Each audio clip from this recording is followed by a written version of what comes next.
Olá, tudo bem? Eu espero que sim. Meu nome é Jederson Freitas e hoje, 2 de junho, eu selecionei os seguintes destaques para o Notícias do Mundo de Segurança da Informação. Banco do Brasil. Cibersegurança precisa ir do golpe do Pix ao ransomware. Brasil tem potencial para ser referência em cibersegurança e gangues de ransomware adotam novas práticas comerciais. E eu começo com essa notícia que foi divulgada no portal Convergência Digital. Banco do Brasil, cibersegurança precisa ir do golpe do Pix ao ransomware. A segurança em TI das instituições financeiras precisa estar atenta a um amplo arco de ameaças, especialmente considerando-se que mais de 80% dos incidentes têm participação do fator humano e mais de 60% das intrusões se deram a partir da cadeia de suprimentos, dados muito importantes. Como destacou o líder de segurança cibernética do Banco do Brasil, Átila Bandeira, durante o Tech Bank Forum, o trabalho vai do golpe do Pix ao ransomware mais sofisticado. Empresas financeiras do mundo inteiro estão sendo atacadas. Elas têm informações e recursos, os principais ativos visados. Servidores são alvo. O vetor de ataque principal foram aplicações web. E o maior sucesso se deve à invasão, mesmo hacking ou hacking. O ataque a bancos é mais especializado. No Brasil, tem dois fatores. É mais raro o ataque direto às empresas, porque isso exige gente especializada. Quem quer ganho financeiro mais rápido vai para o varejo, vai para o cliente, é golpe do Pix, golpe do bilhete premiado. Com proteções que os bancos têm, quem ataca são atores com maior especialização, disse Bandeira. Como resultado, as equipes precisam estar atentas a todo esse leque. A dissolução dos perímetros, com proliferação de devices e omnichannel, ampliou-se a superfície de ataque. O banco está em todo lugar que o cliente está, emendou o líder de cibersegurança do Banco do Brasil. Bandeira pontuou que, de forma geral, o que preocupa mais as empresas em termos de ameaças ainda é o vazamento de dados, 53%, e ransomware, 50%, especialmente porque existe um tipo de ransomware para cada tipo de empresa. Depois vemos ataques à cadeia de suprimentos, 35%, e malware, 28%. Mais de 45% dos vazamentos de dados foram de credenciais, mais de 25% dos incidentes foram relacionados a ransomware. Uma questão relevante, destacou, é a maior agilidade dos atacantes frente ao tempo de resposta das empresas. O ponto-chave para as empresas é que, se pegar o Zero Day, o momento que uma vulnerabilidade é conhecida são 19,5 dias para preparação, 11,1 dias para exploração, mas são mais de 30 dias para recuperação. Já tivemos casos em que uma vulnerabilidade foi divulgada às 11 da manhã e 11h15 já havia scans do mundo inteiro avaliando se a vulnerabilidade afeta a empresa. Traz dados importantes. Acho que, de certa forma, aqui, claro, a matéria acaba focando um pouco mais no mercado financeiro, especialmente aos bancos, para dizer que existe uma grande gama de ataques possíveis, mas isso vale para muitos tipos de negócio.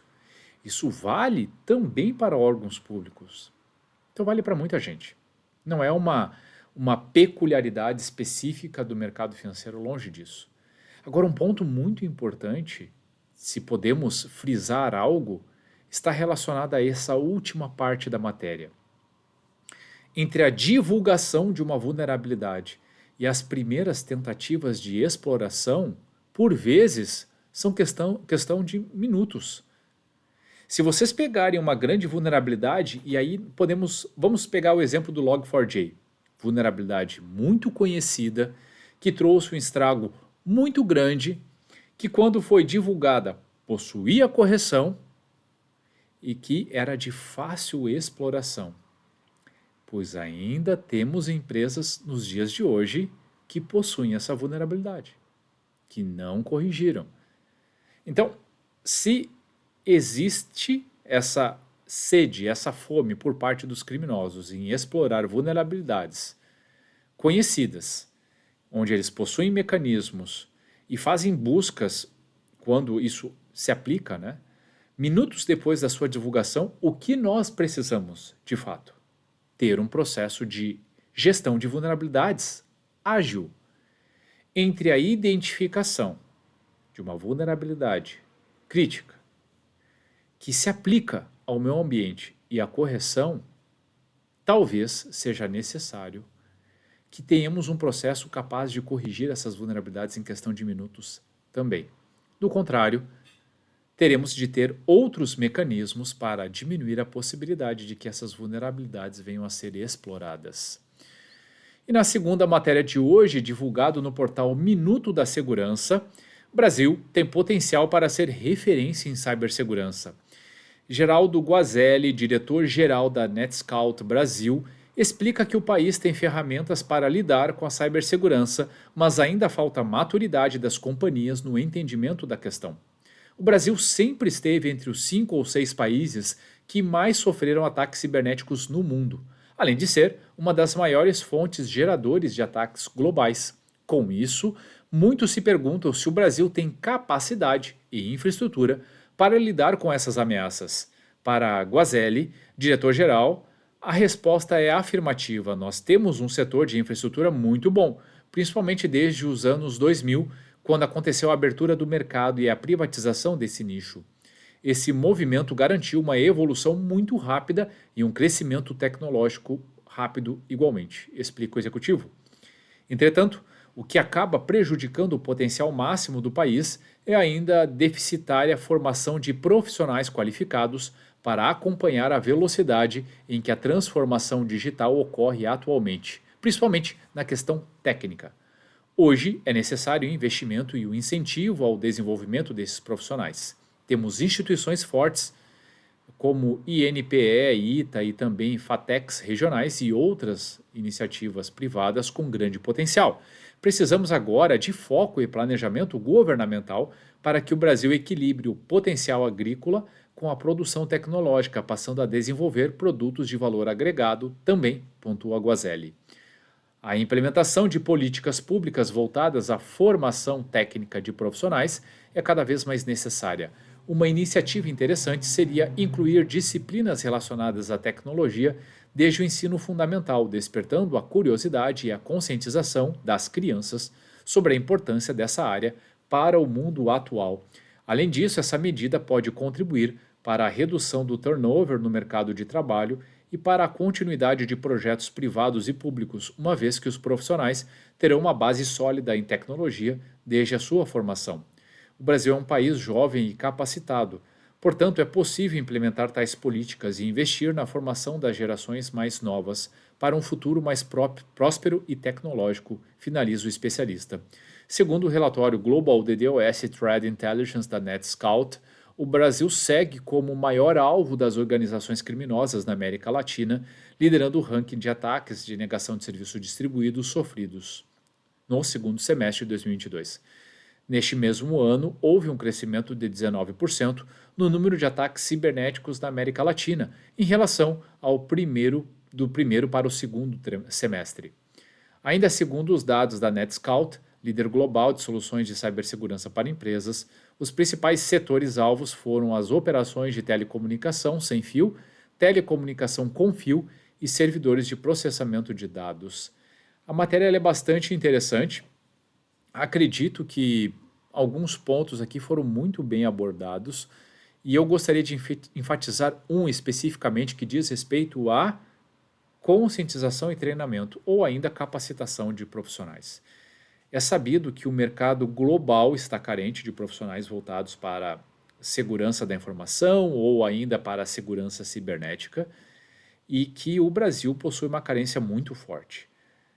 Não raro vejo muitas vagas não serem preenchidas por falta justamente de mão de obra qualificada. Só que o grande ponto, e acho que o desafio aqui que todos nós deveríamos nos colocar, primeiro, né, ter a consciência de que enquanto estivermos neste mercado, enquanto trabalharmos com segurança da informação ou segurança cibernética, precisaremos nos atualizar constantemente. Isso é fato. O segundo é que somos e poderíamos ser responsáveis também por ajudar pessoas nesse processo de formação. Esperar especificamente que o governo ou haja uma ação, um investimento para que isso aconteça agora, já nasça dentro do ensino fundamental, médio, etc., é muito bacana, mas só vai gerar resultados a médio e longo prazo. No curto prazo, somos nós que podemos fazer a diferença, divulgando boas práticas, falando sobre ameaças, compartilhando material de referência do que se tem por boas práticas de segurança. É dessa forma que a gente vai ajudar a fomentar esse aculturamento e vai ajudar muitos profissionais que estão começando seus primeiros passos a entrarem, né, nesse mercado e terem uma carreira, se assim for a vontade deles também. Não é só uma questão de oportunidade, mas é uma questão também de estar preparado e ter soft skills, né, habilidades para desempenhar esses papéis. Mas que a gente pode fazer essa diferença. E as empresas deveriam sempre olhar com carinho para a formação, investindo sempre em estagiários, abrindo vagas para funções de perfil júnior. Para quê? Para que essas pessoas tenham condições de ter suas primeiras experiências e, junto com profissionais mais experientes, né, adquirirem conhecimento e bagagem para um dia se tornarem profissionais qualificados. Isso todas as empresas podem fazer e nós, profissionais de segurança, podemos fomentar. E na última matéria de hoje, divulgado no portal CISO Advisor, gangues de ransomware adotam novas práticas comerciais. As gangues de ransomware estão usando uma variedade de práticas comerciais para aumentar os lucros, tornando mais difícil para os profissionais de segurança cibernética diferenciar vários grupos, diz um novo relatório da WithSecurity, ou F-Security. Esse movimento para espelhar práticas de negócios legítimas significa que táticas técnicas e procedimentos estão se confundindo, diz Steven Robinson, analista sênior de inteligência de ameaças da WithSecurity, durante a Sphere 23, evento da empresa ocorrido na semana passada. Segundo a empresa de segurança e privacidade de dados, embora a recente interrupção de gangues de ransomware como Conti e Hive seja positiva, mais grupos surgiram desde então. Isto mostra que os métodos usados por essas gangues são imitados e copiados por outros atores, disse Robinson. Ele disse que o mercado clandestino agora inclui grupos de ransomware como serviço, brokers de acesso inicial, Crypter as a Service, cryptojackers, grupos de malware as a service e operadores de ameaças patrocinados por estados-nação. O analista da WithSecure observou ainda que os grupos ligados a estados-nação usam ferramentas disponíveis no mercado clandestino para obter acesso a redes e sistemas sem serem detectados. Em última análise, essas tendências à profissionalização torna o conhecimento e os recursos para atacar organizações acessíveis a operadores de ameaças menos qualificados ou com poucos recursos. Robinson disse que os brokers de acesso inicial estão industrializando a exploração, apesar de seu alto volume de atividade. Durante a apresentação dele no evento, ele destacou um incidente investigado pela WithSecurity, que descobriu que uma única organização foi comprometida por 5 agentes de ameaças diferentes, cada um com objetivos diferentes e representando um tipo diferente de serviço de cybercrime. Robinson lembrou que, apesar disso, está se tornando mais difícil diferenciar os grupos. Isso afetará as técnicas tradicionais de detecção e deve haver uma nova maneira de pensar para os defensores. Segundo ele, se for uma empresa valiosa e alguém invadir, tudo o que ele quer fazer é executar algum software de criptografia no servidor de borda. Ele acrescentou que há evidências de atividade na Dark Web, onde entidades publicam solicitações de acesso a empresas com faturamento de 100 milhões de dólares.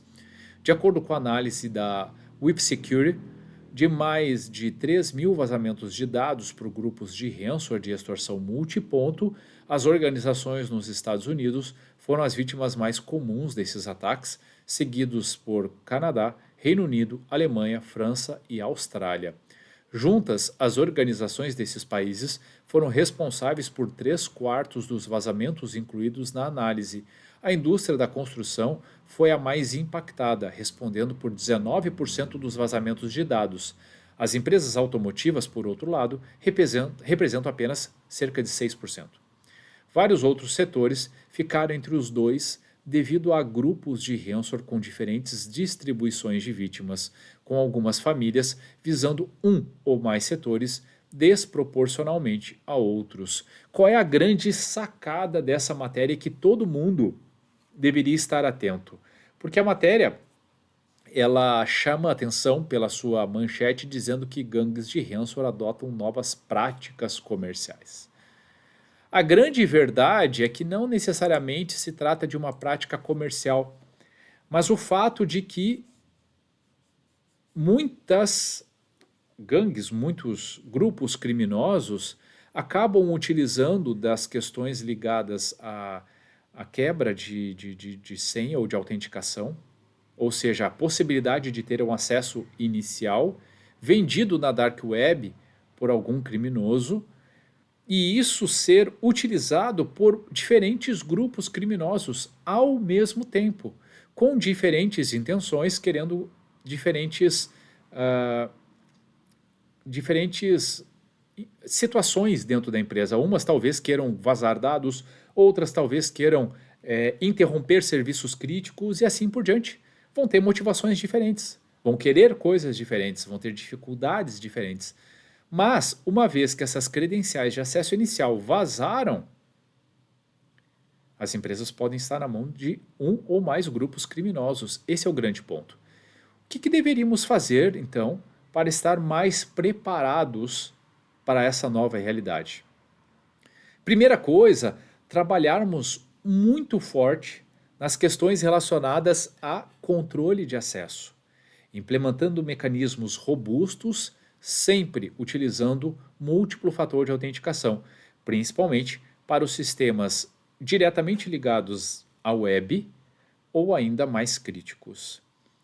Segundo, que existe a necessidade de trabalharmos muito forte no processo de gestão de vulnerabilidades, corrigindo todas as vulnerabilidades, tanto quanto seja possível. A conscientização continuará sendo muito importante, porque as pessoas acabam muitas vezes facilitando, por querer ou não, a vida dos criminosos. E a segurança, sem sombra de dúvida, dos endpoints, das estações de trabalho, que também serão visadas pelos criminosos e podem ser também o ponto inicial de acesso aos ambientes. Bom, pessoal, o que eu tinha selecionado para hoje era isso. Espero sinceramente que vocês tenham gostado, e se você gostou do conteúdo, se fez sentido para você, então curta, salve, compartilhe esse post ou marque a pessoa ou as pessoas que podem se beneficiar desse tipo de conteúdo. Eu tenho certeza que fazendo essas ações podemos fazer a diferença trazendo mais cultura de segurança da informação. E se você ficou com alguma dúvida, tem alguma crítica ou sugestão, fique muito à vontade para deixar comentários ou mandar mensagem diretamente para mim. Combinado? Ótimo dia, ótimo final de semana a todos e até a próxima.